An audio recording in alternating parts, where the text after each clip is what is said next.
Laptop থেকে স্মার্টফোনের মধ্যে ডেটা ট্রান্সফার করার জন্য আমাদের ডেটা কেবলের প্রয়োজন হয়ে থাকে এবং বারবার ডেটা কেবল দ্বারা ফাইল ট্রান্সফার করা এটা একটা বোরিং বিষয়। সো আমার তো খুবই বোরিং লাগে। তো আমার মতো যাদের ডেটা কেবল ছাড়াই ওয়্যারলেসলি ফাইল ট্রান্সফার করার ইচ্ছা আছে, আজকের ভিডিওটি তাদের জন্য। কারণ আজকের এই ভিডিওতে আমি আপনাদেরকে উইদাউট ডেটা কেবল মানে ডেটা কেবল ছাড়াই ল্যাপটপ থেকে স্মার্টফোনের মধ্যে ফাইল ডেটা ট্রান্সফার করা দেখাবো। এই ভিডিওতে আমি আপনাদেরকে দুটো স্টেপ দেখাবো, মানে দুটো পদ্ধতি দেখাবো। এই দুটো পদ্ধতি খুবই সহজ থাকবে, মানে এই দুটো প্রসেস খুবই সিম্পল থাকবে। আপনি খুব সহজে আপনার স্মার্টফোন থেকে ল্যাপটপ পিসি এবং ল্যাপটপ পিসি থেকে আপনার স্মার্টফোনের মধ্যে ইজিলি ফাইল ট্রান্সফার করতে পারবেন। সো চলুন শুরু করা যাক আজকের ভিডিওটি।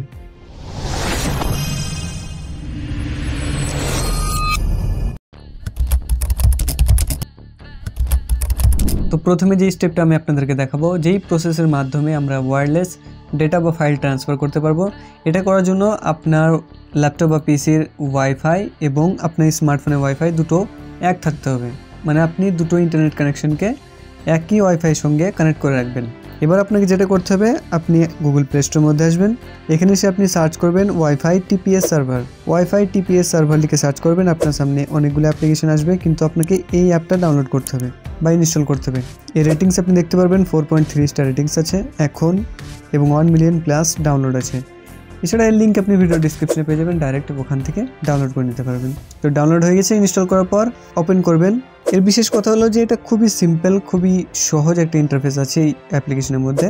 আপনি এখানে দুটো অপশন দেখতে পাবেন, স্টার্ট এবং গেট প্রো ভার্সন। তো আমরা ফ্রিতেই করতে চাই, তো এটা করার জন্য আমাদেরকে এখানে স্টার্ট এই বাটনের মধ্যে ক্লিক করতে হবে।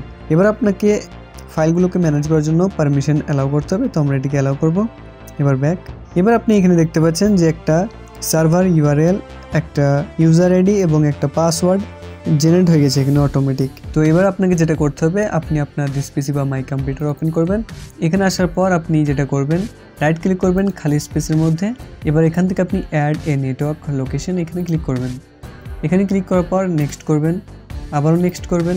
এবার এইখানে আপনি যেই অ্যাড্রেসটা দেখতে পাচ্ছেন FTP://192 এরকম একটা সার্ভার ইউআরএল থাকবে, ঠিক এটাকে আপনাকে দেখে দেখে এখানে টাইপ করতে হবে এবং এটা আপনাকে একদম সঠিকভাবে টাইপ করতে হবে। তো আপনি এখানে টাইপ করবেন। এবার এখান থেকে নেক্সট এর উপর ক্লিক করবেন।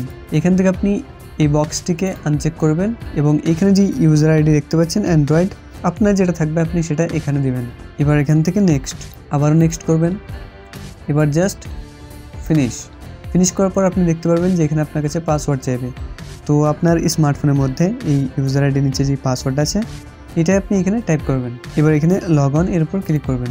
ব্যাস এইটুকুই আপনাকে করতে হবে। তারপর আপনি দেখতে পাবেন যে আপনার স্মার্টফোনের সমস্ত ফাইলস, সমস্ত ডেটা এখানে শো করবে। আপনি যা কিছু চান ট্রান্সফার করতে আপনার স্মার্টফোন থেকে পিসির মধ্যে, পিসি থেকে স্মার্টফোনে খুব সহজেই ট্রান্সফার করতে পারবেন। একটা এক্সাম্পল আমি আপনাদেরকে দেখাচ্ছি। ধরুন আমি নিউ ফোল্ডারের মধ্যে কিছু একটা অ্যাড করে দেখাচ্ছি আপনাদেরকে। ডাউনলোডে গেলাম, আমি এই ইমেজটিকে আমার পিসির মধ্যে অ্যাড করলাম। তো দেখুন এইখানে এই ইমেজটা আমাদের ল্যাপটপের মধ্যে চলে এসছে।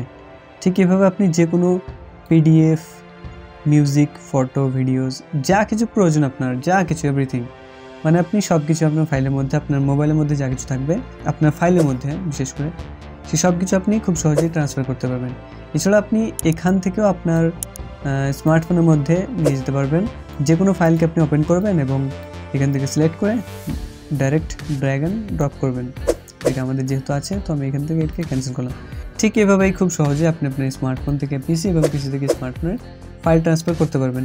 সেম আবারও যদি আপনি পরবর্তীতে আপনার ফাইলকে অ্যাক্সেস করতে চান, তাহলে কিন্তু আপনাকে আপনার স্মার্টফোনে অ্যাপ থেকে স্টার্টের বাটনে ক্লিক করতে হবে। তাছাড়া কিন্তু আপনি এখান থেকে ফাইল ট্রান্সফার করতে পারবেন না, যেমনটা আমি আপনাদেরকে দেখিয়ে দিচ্ছি। দেখুন এখানে কিন্তু এইভাবে আপনার ফেল্ড হয়ে যাবে।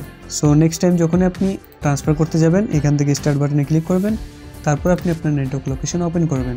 ওপেন করার পর এবার আপনি এখান থেকে দেখতে পারবেন যে যা কিছু ট্রান্সফার করবেন তা সব কিছুই সাকসেসফুল ট্রান্সফার হয়ে যাবে। এবং সবথেকে ইম্পর্টেন্ট, আপনাকে কিন্তু ওয়াইফাই মানে ইন্টারনেটের সঙ্গে দুটো কানেকশন এক যুক্ত থাকতে হবে। তো বন্ধুরা, এই প্রসেসটা আপনার কেমন লেগেছে অবশ্যই কমেন্ট করে জানাবেন। এবার আমি সেকেন্ড নাম্বার আপনাদেরকে যেটা দেখাবো, এটা এর থেকেও সহজ। আপনি যদি এই প্রসেসটা না পছন্দ করেন, যদি আপনি এর থেকে সহজও করতে চান, তাও করতে পারবেন। প্রসেস একই থাকবে, আপনাকে ওয়াইফাইয়ের সঙ্গে দুটো ডিভাইসকে কানেক্ট করে রাখতে হবে। তারপর যেটা করতে হবে আপনাকে মেন কাজ, আপনি মাইক্রোসফট স্টোরে আসবেন এবং স্মার্টফোনের মধ্যে গুগল প্লে স্টোরের মধ্যে আসবেন। এখান থেকে আপনাকে একটা অ্যাপ্লিকেশন ডাউনলোড করতে হবে, যেটা আমরা অনেকেই আগেই ব্যবহার করেছিলাম, শেয়ার ইট।